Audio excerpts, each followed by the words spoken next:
Did you watch the Olympics this past summer in Beijing? Did you see that sparkling, glorious city?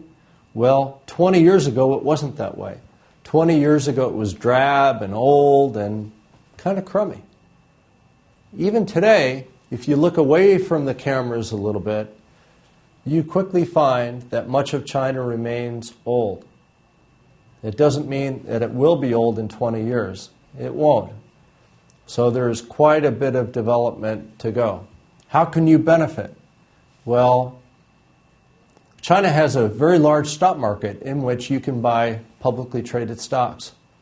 Their idea, though, of openness and reporting is significantly different than we have here in the United States. So as an individual investor, especially if you can't speak Mandarin, I would suggest not buying Chinese stocks. However, you could buy stocks in Hong Kong, or you could buy stocks in Taiwan, or you could buy stocks in Macau, which give you all of the benefits of being in China, but with fair and open reporting. Now, what do people need? They need everything. Most Chinese people today have cell phones. Clearly, this is going to be the biggest cell phone market in the world, but that is something always to consider. They have 3 very large publicly traded telephone companies, and you can purchase them either here in the U.S. or in China. That's number one. Number two, they want to drink more. They want clean water, and they want soft drinks, and they want beer, and all of those are publicly traded. Some trade here in the United States, some trade in Hong Kong, and some trade in China. Last, everybody wants more power. They want air conditioners, and they want heat, and even they want electric cars. So you can buy electric power companies in China. Some of them trade here in the U.S., and some of them trade in China, and some of them trade in Hong Kong. But those are all things to consider about things to buy.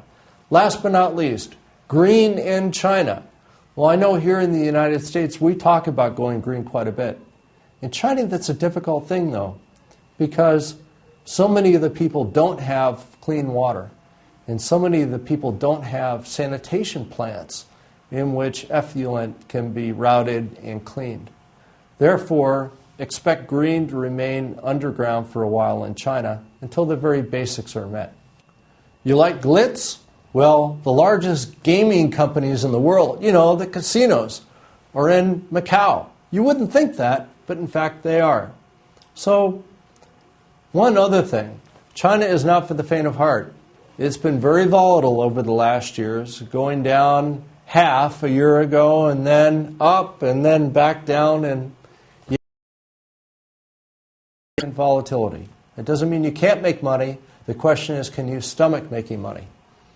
So I hope that helps. I'm Roger Groh. It's a little bit about making money in China, and thank you very much.